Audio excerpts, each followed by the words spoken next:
Ladies and gentlemen, welcome to Chanel Jasmine, the best novel Chanel for romantic stories. Hai guys, selamat datang di channel Jasmine, channel terbaik untuk menyimak novel-novel romantis. Mohon dukung channel ini dengan subscribe, like dan share video-video yang ada di channel ini. Terima kasih.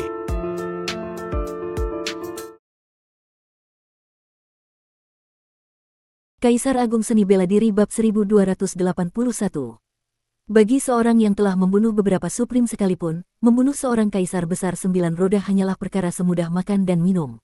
Dalam dunia kultivasi, hukum rimba di mana yang kuat berkuasa berlaku di setiap sudut jagat raya ini, para kuat membunuh, terkadang tanpa alasan, bahkan jika mereka tergolong tokoh berprinsip, alasan yang dibutuhkan untuk membunuh seringkali sangat sepele. Saat ini, alasan Luo Xiu ingin membunuh pun sangat sederhana, seekor semut rendah yang bisa dia bunuh hanya dengan satu sentuhan malah berani pamer di hadapannya. Ketika kultivasi seseorang mencapai batas tertentu, bukan hanya kekuatannya saja yang meningkat, tetapi juga cara pandangnya terhadap dunia pun ikut berubah. Begitu Luo Xiu menapaki ranah suprim, kekuatannya bisa menyamai seorang suprim biasa, dan pola pikirnya pun ikut bertransformasi selain orang-orang terdekat, siapapun yang berada di bawah tingkat suprim dalam matanya tak ubahnya semut. Bukan berarti dia menjadi kejam atau meremehkan yang lemah, tapi seperti seorang raksasa yang memandang seekor semut, seperti manusia memandang ayam, bebek, atau babi, jelas tidak sejajar. Maka, Luo Xiu hanya mengangkat jarinya, dan setitik sinar melesat keluar dari ujung jarinya. Pluk, cipratan darah langsung menyembur, sinar itu menembus dahi Kaisar Tianyan, menghancurkan lautan kesadarannya dan seketika menghilangkan seluruh tanda kehidupan. Melihat ini, gadis bergaun biru hanya bisa membeku di tempat, wajahnya yang pucat semakin tak berdarah, penuh dengan ketakutan. Membunuh seorang kaisar besar 9 roda hanya dengan satu jari, kekuatan macam apa yang dimiliki pria ini. Meskipun ia tak bisa melihat tingkat kultivasi Luo Xiu, ia yakin bahwa pria ini setidaknya adalah seorang suprim, dan ia pun percaya akan perkataannya tadi, orang sekuat ini jelas tidak akan tertarik dengan harta seorang 8 roda seperti dirinya. Junior Meng Hualuo memberi salam hormat kepada senior, ucap gadis itu dengan sopan sambil memberi hormat. Mendengar nama itu, Luo Xiu agak tertegun karena marga Meng memang jarang dijumpai. Namun dia tak terlalu mempermasalahkannya, karena alam semesta sangat luas, tidak semua yang bermarga Meng berkaitan dengan Meng Qianxiang atau Meng Xia. Meskipun nama itu sempat memunculkan bayangan Meng Xia di benaknya, wajah Meng Hualuo jelas berbeda. Sepertinya kau sudah mengerti. Aku ingin bertanya, seberapa jauh jarak dari wilayah bintang ini ke langit surgawi? Tanya Luo Xiu. Senior, kalau ingin pergi ke langit surgawi, junior memiliki sebilah giok petunjuk arah, ujar Meng Hualuo sambil segera mengeluarkan sepotong giok dari cincinnya dan menyerahkannya dengan 2 tangan. Luo Xiu menerima dan menelusuri isi giok itu dengan kesadarannya, memunculkan peta bintang di pikirannya, lalu tersenyum pahit. Ternyata prediksinya tentang arah tadi meleset, dan ia justru semakin menjauh dari langit surgawi. Namun, berdasarkan petunjuk di peta, dengan kecepatan cakram dawa abadi miliknya, kemungkinan dalam setengah bulan ia bisa sampai ke sana. Senior, junior tahu ada cara lain untuk langsung sampai ke langit surgawi, tiba-tiba Meng Hualuo berkata sebelum Luo Xiu pergi. Oh, Luo Xiu menatapnya dengan heran, meski pertemuan mereka singkat, ia bisa melihat bahwa Meng Hualuo bukan orang yang suka ikut campur. Seharusnya dia ingin agar Luo Xiu segera pergi, tapi saat Luo Xiu menatap matanya, dia langsung paham. Kau cukup cerdas, ucap Luo Xiu tersenyum. Ia tahu bahwa gadis ini sadar bahwa dirinya bukan tipe yang suka membuat keributan, dan juga menyadari bahwa dia benar-benar tidak memiliki niat buruk. Maka, untuk membangun hubungan baik dengan seorang kuat, ia memberikan informasi tentang cara alternatif menuju langit surgawi. Meng Hualuo tak berani menatap mata Luo Xiu, dan segera berkata, junior pernah mendengar dari seorang senior bahwa di wilayah bintang ini ada tempat bernama bintang ilusi, dan di atasnya terdapat formasi teleportasi ruang angkasa. Jika formasi itu bisa diaktifkan, maka bisa langsung sampai ke langit surgawi. Ada tempat seperti itu. Luo Xiu tahu gadis ini tak mungkin berbohong dengan hal sebesar ini. Lagi pula, jika bahkan cakram dawa abadi butuh setengah bulan untuk sampai ke langit surgawi, maka formasi teleportasi jarak sejauh itu jelas luar biasa tingkatnya. Dan karena dia ingin menghemat waktu, tentu saja Luo Xiu tak keberatan.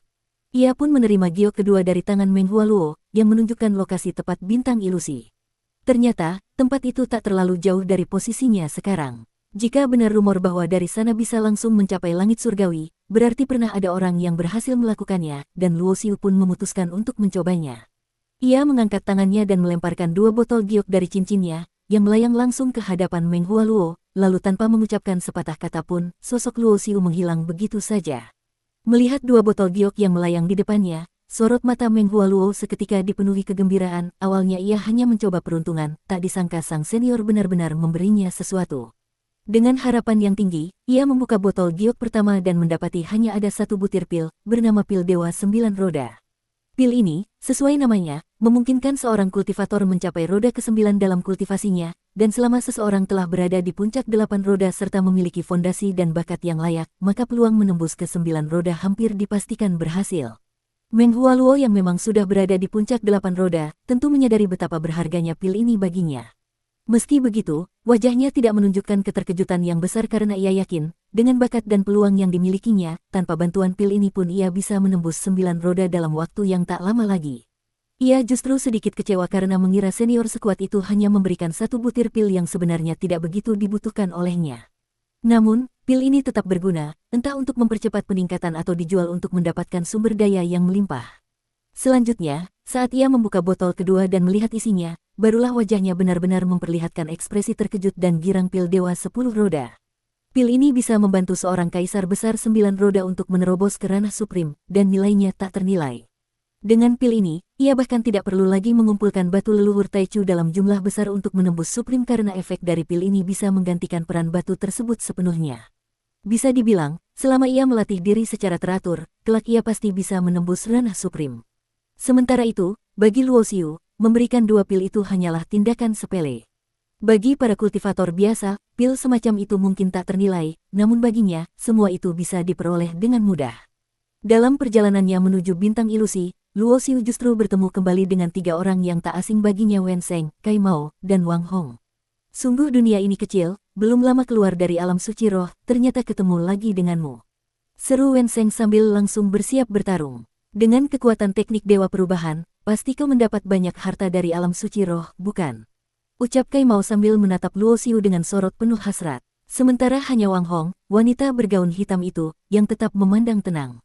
Luo Xiu tersenyum, apa maksud kalian bertiga? Apa kalian juga mendapatkan banyak harta dan ingin memberikannya padaku? Mendengar ini, Wen Sheng melongo sebentar lalu marah, jangan terlalu sombong. Di alam suci roh, kalau bukan karena kami tak ingin menghabiskan kekuatan, kau kira kau masih hidup sekarang?